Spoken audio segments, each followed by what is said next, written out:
So the trailer to Raji Part 2 has been released finally, and that looks really great. I absolutely loved the art style again. It's more darker than the previous one. It's a bit more realistic looking, and I don't mind that. It looks really good. What's even better is actually the creature design. Once again, they really nailed it, especially that one that's like a monkey hyena or something like that. That looks absolutely awesome. And apart from that, apparently from the way the Steam photos are showing, apparently it's going to be a third-person shooter, which has been confirmed by the developers themselves in one of the IGI interviews, which is really great, and I'm looking forward to it. Because the thing is that even though the previous game was an isometric game, it was more lean towards the combat, and in the third person the combat's going to be really interesting to see how they deal with it this time. Now, I really loved the first game a lot.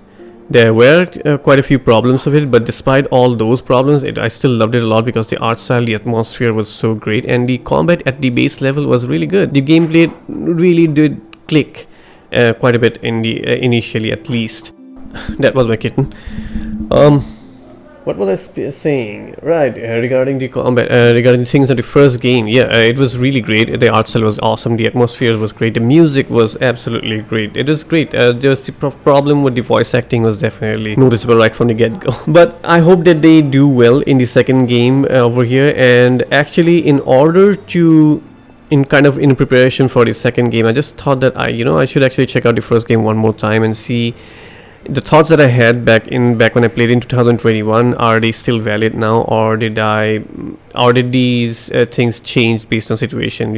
I mean, you gain experience and then you may have different perspective now. So I just thought that let's play it once. And background noise, my bad. So yeah, as I'm again resuming back to it, I totally forgot where was I. But the thing is that I went in to check the first game once again to see how I feel about it right now. And damn, we need to talk, man.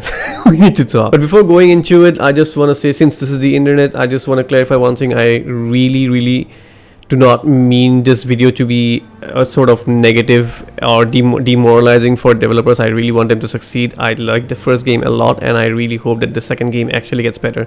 That's the reason why I am actually making this video, not because I did not have in plans to make any videos at the first place. But after playing that, after saying things, I thought that yeah, I should actually make one. And I really hope that this actually reached the developers somehow. And yeah, to the developers, if by some twisted fate you actually come across this, I hope you find this video useful for your video game development of this second game. And I'm having a lot of background noise, holy shit. But I'm done. This is like the third take, so I'm not gonna be doing a fourth take over here. Sorry. Going back into the topic at hand, I played the first game, and true enough, just like before, I love the art style, love the music. The animations are really smooth, except for that one point where I was climbing down the stairs and the character was literally floating through the stairs. Minor things, nitpicks, nothing to worry about. There are no ripples in the water when she walks, but again, nitpicks, nothing to be worried about. Let's just leave that. But I think when the developers transition into third-person action adventure with the graphics like that, I think these things will actually be more apparent, and they should be. And I hope that they are more careful with these things when they make that. But anyways, the more important part where the game really kind of shoved a fist up my ass, sorry, is during the combat. So originally when I first played the game, and I think I speak for everyone when I say this, the game was a bit too easy to the point that it actually was really boring. The enemies were way too passive, there's way too less variety of it, and the game kind of gave a sense of rock paper scissors mechanics. I mean, it felt like there's gonna be something like that where you need to use different weapons for different enemies, but unfortunately there was nothing there. In short, if I have to say in an over generalized way, there is not really a good progression system in the game, which affected it quite a bit towards the end. I did feel very bored with the game by the time I reached the end, and I just did not like that. So these were the things that were presented, I think, by the majority of the people, because I did see some quotes here and there on the internet where they did say that it's a bit too easy. And props to the developer for actually tracking all these things and changing it, but unfortunately where the problem over here is that they just tuned it up a bit too much, and now It's not too easy, sure, but it's way too difficult, to the point that it actually feels unfair and unbalanced. So first change that they made was that there are more enemy varieties and there are additional moves for the enemies. Great touch. No complaints over there. Absolutely phenomenal. I just love the monkey scorpion over there, and that Kagebushin guy he just throws 5 shadows or something like that, which is really great. But that move, apparently, I think, if I'm not mistaken, is just a replacement for the charge attack that those same ogres had. But hey, I could be wrong about it. But still, I like the changes that they made over here. The next change, though, is a bit of a hit and miss. They upped the aggression of the enemies. Great work. Took the feedback from the community and then made it.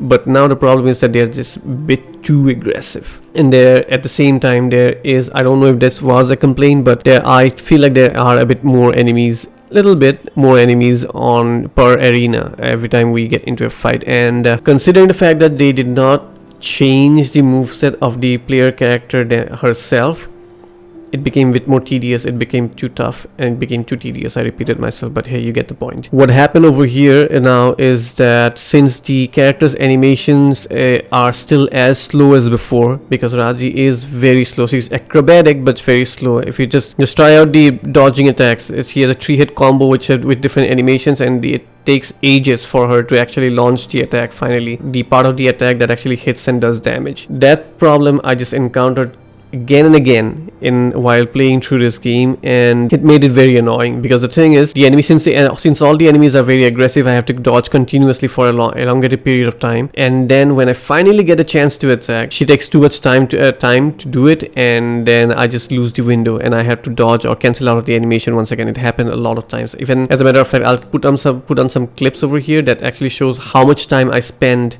dodging the attacks. And also the fact that enemies have so much HP, the basic enemies, does not help. This is something that they should really avoid, in my opinion, because the thing is, not only them, but a lot of developers fall into a trap of this. Like, they just have massive HP bar for basic enemies. You don't need that much HP for basic enemies, especially if you're not a game like Devil May Cry or that recent game I've played, I forgot, sorry, but there's no combo benefit in these games, and there's no different kind of combos that we can do that are too flashy. So we don't need enemies that have so much HP. Rather, if they hit hard, that's enough. They're aggressive enough, that is really enough. And I hope they actually find a sweet spot between them, because I do know that based on how their characters play, the kind of acrobatics that Raji does, I do think that they have an interest in making a game that is a bit more combo oriented. But hey, they need to actually focus on balancing it out properly, because if not, then that thing can really break the game. I did not complete the game at all. As a matter of fact, I did not even complete the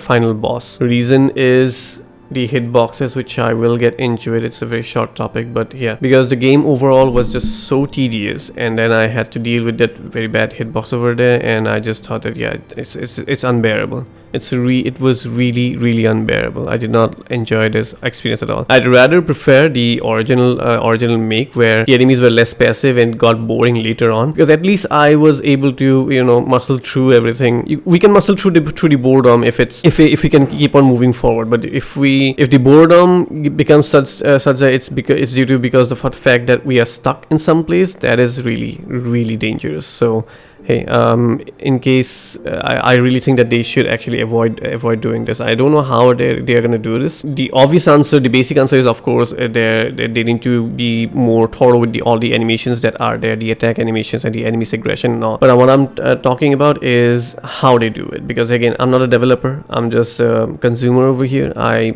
played the game. I told my experience over here. How they're gonna do it, that's really up to them. And considering that they are a creative bunch over there, really like what they make, I really have hope that they can actually do it. Lastly, just a short topic, the hitboxes. Yeah, just check this out. This is not gonna work. This is not gonna work. Hitboxes have to be better. I mean, sure, you don't need a skin perfect hitbox, but it has to be better than this. So yeah, all that said, once again, I am really excited for that game to come out. I don't know when it's gonna come out. Better come out when it's completely ready, and best of luck to the team for developing it. And in case you come across this video, I hope you do, and I hope this is actually a bit more useful for your overall development process, because hey, yes, considering the fact that you yourself mentioned that this is an action adventure game, the action has to be on point. On a side note, If you want to improve the puzzles and all, that would be great too. The platforming puzzles, they need to be a bit more fleshed out in the sense that there has to be actual consequences for it. Those would be always nice touches over there. But hey, the combat is more important. With all that said, thank you for watching, and again, hope this is helpful to you. See ya.